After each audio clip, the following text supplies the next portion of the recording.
తెలంగాణ ఉద్యమకారుడు మాజీ ఎమ్మెల్యే రసమయ్య బాలకిషన్ మనతో పాటు ఉన్నారు. ప్రస్తుత రాజకీయాలు అదేవిధంగా పార్టీ మార్పులపైన అన్ని విషయాలు మనతో మాట్లాడడానికి సిద్ధంగా ఉన్నారు. అన్న నమస్తే.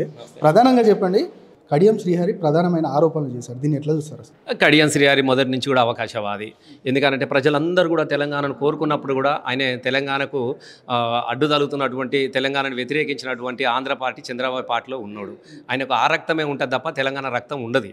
కాబట్టి అది నిర్వీర్యం అయిపోయింది. కాబట్టి మళ్ళీ కేసీఆర్ గారిని బతిలాడి, సరే చదువుకున్నాడు, విద్యావంతుడు, మన జాతిలో ఒకరు ఉండాలి కదా సామాజిక వర్గంలో అని చెప్పేసి ఆయన పిలిచినాడు. పిలిచి ఆయన గొప్ప గౌరవం ఇచ్చిన. అసలు మాకు దక్కనటువంటి ఎనలేని గౌరవం అంతా ఆయనను కొట్టేసిండు. మాకు రావాల్సినటువంటి గౌరవాన్ని కూడా కొట్టేసిండు. అయినా ఖచ్చితంగా మేము గౌరవించుకున్నాం. కాబట్టి కడియం అనేటువంటి అవకాశవాది, అది ఒక లైట్ పురుగు. కాబట్టి ఎక్కడ పవర్ ఉంటే దాని చుట్టూ తిరిగేటోడు తప్ప లేదు. మరి 10 ఏళ్ళలో ఇవన్నీ కనబడలేదు ఆయనకు. 10 సంవత్సరం మొన్న బీఫామ్ ఇచ్చిన మొన్ననే దిగండి. ఇవాళ బిడ్డతోని నేను చెయ్యను, నేను పోతా అని చెప్పినప్పుడు మరి నువ్వెందుకు చేసినవే? నేను నిన్ను అడుగుతా ఉన్నా. నువ్వు పెద్ద మొగోనివే కదా, మరి నీ బిడ్డను గెలిపించలేవా ఇంట్లోండి? నేను అడుగుతా ఉన్నా, నీ బిడ్డను గెలిపించుకోవాలి కదా. ఇప్పుడు బిడ్డకు టికెట్ అడిగింది నువ్వు, నీ టికెట్ అడగడంతోనే కదా మిగతా వాళ్ళు కూడా ఇబ్బంది పడ్డది. అయినప్పటికీ పర్వాలేదు, ఓ పెద్ద మనిషి అడుగుతున్నట్టు చేద్దాం. ఓ అమ్మాయి చదువుకున్న అమ్మాయి, ఓ ఆడపిల్ల, మాది ఓ సామాజిక వర్గం నుంచి, దళిత జాతి నుంచి వచ్చినది, ఓ అవకాశం ఇద్దామని చెప్పి పెద్ద మనసుతోనే ఆలోచించాడు సార్. దాన్ని కూడా అగౌరవపరిచే విధంగా తెల్లారి ఎవరికో అమ్ముడు పోయి ఎవరి మాటలు అందరు చూడు, మంది మాటలు నమ్మి మానమానం పోతే మళ్ళా చివరకలేదు అయిపోయింది అన్నట్టుగా ఇలా కాంగ్రెస్ వాళ్ళకు అమ్ముడు అయిపోయి తెల్లారిపోయి నీతి మాటలు మాట్లాడితే ప్రజలు ఎట్లా అంగీకరిస్తారు? కాబట్టి మొదటి నుంచి కూడా కడియం శ్రీహరికి తెలంగాణ బ్లడ్ లేదు. ఓకే, మీరు ఇంతకుముందే మాట్లాడుతూ కడియం కావ్యకు సభ్యత్వమే లేదు పార్టీలో, అయినా మేము టికెట్ ఇచ్చామని చెప్తాం. టికెట్ అనలే, ఓకే ఆలోచన చేద్దాము.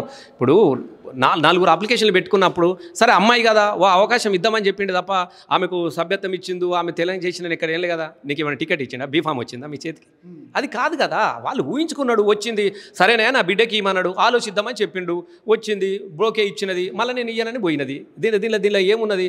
కాబట్టి అవకాశవాదాలు ఇప్పుడు ఆమె ఏమన్నా తెలంగాణ తీసుకొచ్చిన ఆమెనా? తెలంగాణల కోసం బోనం ఎత్తిందా, బొట్టు ఎత్తిందా, బతుకమ్మ ఎత్తిందా, బాదార్లో నిలబడి తెలంగాణ కోసం అరిచిందా? అసలు ఆమె ఎవరో కూడా తెలియదు. కేవలం కడియం గారు నా బిడ్డకు ఒక అవకాశం ఇవ్వని చెప్పి రిక్వెస్ట్ చేస్తే సరే ఆలోచిద్దామని సార్ చెప్పినాడు. తెల్లారి బోకే తీసుకొచ్చినది, మళ్ళీ పోయింది, మళ్ళీ కూడా పిలిచిండు, మళ్ళీ పోయిర్రు. దానిలో ఏమున్నది? దానిలో అసలు 100 మంది ఉన్నారు. మేమంతా మాకన్నా పెద్ద తుడుంకు రాలా? నేను అడుగుతా ఉన్నా, నీ కడియం పెద్ద నాకన్నా పెద్ద తుడుంకాడా? ఈ తెలంగాణ తట్టి లేపినోని మనుషులు లేకనో నిలబట్టలు లేకనో కాదు. సరే ఒక పెద్ద ఆయన అడిగిండు ఆ ప్రాంతంలో, సరే అవకాశం ఇద్దామని అన్నాడే తప్ప మాకు లేకనా? మేము ఎంతమంది లేము ఇక్కడ తెలంగాణ ఉద్యోగాలు. రసమయ్య అంటే తెలంగాణ ఉన్నాడు ఎవడన్నా ప్రపంచంలో?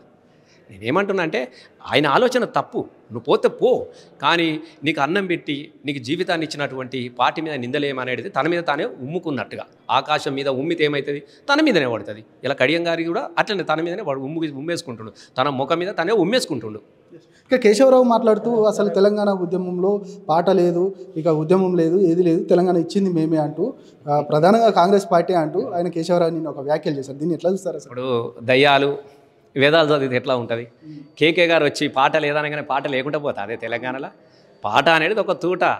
పాట అనేది తెలంగాణ ఉద్యమంలో ఒక జంగు సైరన్. ఇది తెలంగాణ ధూమ్ధాం. ఓ గద్దరన్న, ఓ గౌరవటెంకన్న, ఓ గూడాంజన్న, ఓ జయరాజ్, ఓ విమలక్క, ఇంతమందిని సమకూర్చి ధూమ్ధాం పెడితే జాతరలు జరిగినాయి, జనజాతరలు జరిగినది. పాట లేకపోతే నీకు తెలంగాణ రాష్ట్రానికి ఊతం ఇచ్చినటువంటి పాట.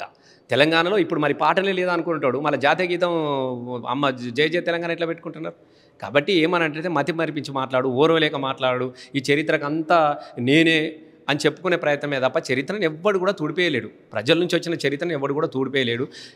కేకే మాట్లాడుతున్నా తప్పు 100% ఇవాళ కూడా తెలంగాణలో నవ్వినా సచ్చినా పాటనే, ఏడిచినా పాటనే, కోపం వచ్చినా పాటనే, సంతోషం కలిగిన పాటనే. పాట అంటేనే ధూమ్ధాం. కాబట్టి పాట చరిత్రను ఎవరు చెరిపేయలేరు. కేకే మాటను వాపసు తీసుకోవాలి. కాబట్టి నేను ఆయనకు ఒకటే చెప్తున్నా, ఆయన పెద్ద మనిషి కాబట్టి ఇప్పటికైనా పొరపాటుకు సరిదిద్దుకోవాలి ఆయన. అన్న ప్రధానంగా చెప్పండి, పార్టీలో ఉద్యమకారులను పక్కన పెట్టి వేరే పార్టీ నుంచి తీసుకొచ్చి అందలం ఎక్కించుకోవడం వల్లనే పార్టీకి ఈ దుస్థితి వచ్చిందా అంటే ఏం చెప్తారు అసలు? నేను ఒకటి రెండే. ఇప్పుడు ఉద్యమాలు వేరు, రాజకీయ అవసరాలు వేరుగా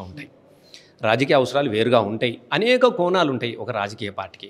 అందులో భాగంగా పనిచేద్దామని వచ్చినప్పుడు అవకాశాలు వచ్చినాయి. నేను కాదని అనట్లేదు. అయ్యో మనం ఇట్లా చేసినాం, దాన్ని సరిదిద్దుకోనో దాన్ని సరిపుచ్చుకున్న మాట నేను చెప్తలేను. రాజకీయ అవసరాలు అనేటివి కొన్ని ఉంటాయి. వాళ్ళు వచ్చిర్రు. నేను ఒకటే చెప్తా ఉన్నా, ఎప్పుడు కానీ వ్యాపారస్తుడు డబ్బులు ఉన్నాడు, పవర్ కోసం వస్తాడు, వ్యాపారం చేసుకుంటాడు. ఇప్పుడు వెళ్ళిపోయిన వాళ్ళంతా గాల్లే. తెలంగాణ బాగుపడాలి, తెలంగాణ అభివృద్ధి జరగాలి, తెలంగాణ మేము తీసుకొచ్చుకున్నాం అనుకున్నవాడు ఎవడు కూడా పార్టీని వదిలేసిపోడు. అంటే ఇప్పటికైనా పార్టీ అంటే ఉద్యమకారులను గుర్తించే పరిస్థితి ఉందంటారా? ఉద్యమకారుల గుర్తింపేనేదే. ఇప్పుడు నేను కానా ఉద్యమకారుని? నేను ఎమ్మెల్యే కాలేదా? ఒక అవకాశం వస్తుంది, దాన్ని మనం క్రియేట్ చేసుకోవాలి కదా. ఇప్పుడు గ్యాదర్ కిషోర్కి ఇచ్చినాడు, ఎమ్మెల్యే కాలేదా? 10 సంవత్సరాలు. బాల్కా సుమన్కి ఇచ్చినాడు, కాలేదా? గువ్వల బాలరాజుకి ఇచ్చినాడు, కాలేదా? ఎంతమంది అవకాశాలు వస్తాయి. కొంతమందికి ఇచ్చిరు, ఓడిపోతూ ఉంటారు, కొంతమంది గెలుస్తూ ఉంటారు. మనం క్రియేట్ చేసుకోవాలి కదా. మనమంతా ఉద్యమకారులు. అట్లా అనుకుంటే లక్షలాది మంది ఉద్యమకారులు, అసలు తెలంగాణ ఉద్యమకారులు లెక్క పెట్టేంత అది ఉన్నదే మన దగ్గర. ఎక్కడికక్కడ కట్టుబంది చేసుకున్నారు, వంట వార్పులు చేసుకున్నారు. తెలంగాణ కేసీఆర్ గారు ఒక పిలిపిస్తే తెలంగాణ ఊర్లన్నీ కదిలినాయి. కాబట్టి దయచేసి నేను ఉద్యమకారులను తక్కువ అంచనా వేయలేను. అందరికీ అన్ని అవకాశాలు రాకపోవచ్చు, కొందరికి వస్తాయి. కొంత ఎప్పుడు కానీ గుర్తుపెట్టుకోండి, ఉద్యమంలో మేము పాట పాడేది ఓపిక చూస్తే చాలా సేదుగా ఉంటుందో దాని ఫలితం ఏమో తేనె కన్నా తీయగా ఉంటుందో అని. రాజకీయాలల్లో ఓపిక ఎప్పుడు కానీ ఫలితాన్ని ఇస్తుంది, తొందరపాటు ఎప్పుడు కూడా విజయాన్ని ఇవ్వదు. ఇదే ఓపిక ఖచ్చితంగా వరంగల్ ఎంపీ స్థానానికి మిమ్మల్ని బరిలో దించే అవకాశం ఉందా? ఖచ్చితంగా పార్టీ నేను ఎట్లా అంటేనే ఇది నేను ఎట్లా అంటే చెప్పు. కాబట్టి పార్టీ చాలామంది ఉన్నారు, నాలాంటి వాళ్ళు చాలామంది ఉన్నారు. చాలామందిని నాలాంటి వాళ్ళు పనిచేసిన వాళ్ళు ఉన్నారు, పాడిన వాళ్ళు ఉన్నారు. సారు రసమై నువ్వు ఖచ్చితంగా ఇక్కడ నిలబడాలంటే 100% కదా. గెలుపు ఓటమి సంబంధం లేకుండా మా నాయకుని మాట మాకు వాక్కు, మేము కట్టుబడి ఉంటాం. కాబట్టి తప్పకుండా దానిలో ఏమున్నది. నేను 10 సార్లు ఎమ్మెల్యే అయినోని. రసమై నువ్వు ఇక్కడ నీ అవసరం ఉన్నది, ఇక్కడ నువ్వైతేనే ఉంటావు అని సార్ చెప్పినా అనుకో 100% ఉంటాం కదా.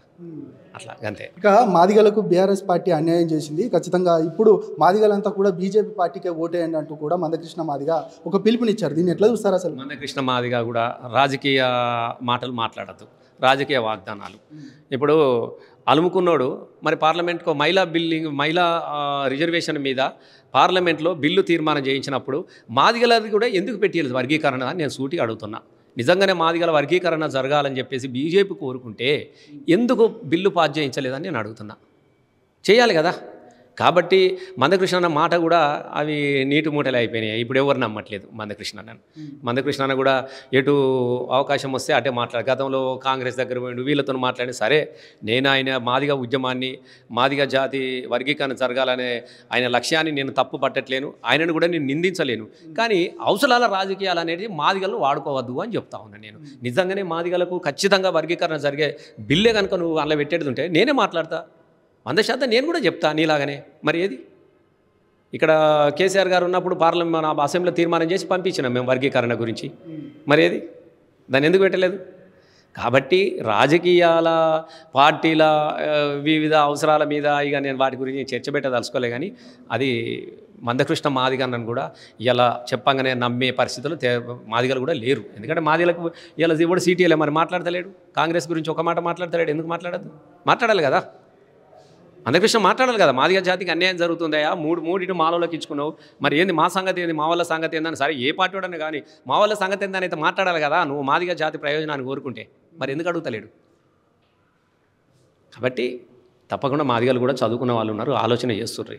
ఇంకా మీ పార్టీలో గంటకు మారుతూ ఉన్నాయి సమీకరణాలు. ఎవరు ఎప్పుడు ఎక్కడ ఏ పార్టీలోకి వెళ్తారో తెలిసే పరిస్థితి కాదు. వీరందరికీ పార్టీ మారే వారికి మీరు ఏం చెప్తారు? అసలు చాలా టైం ఉంది.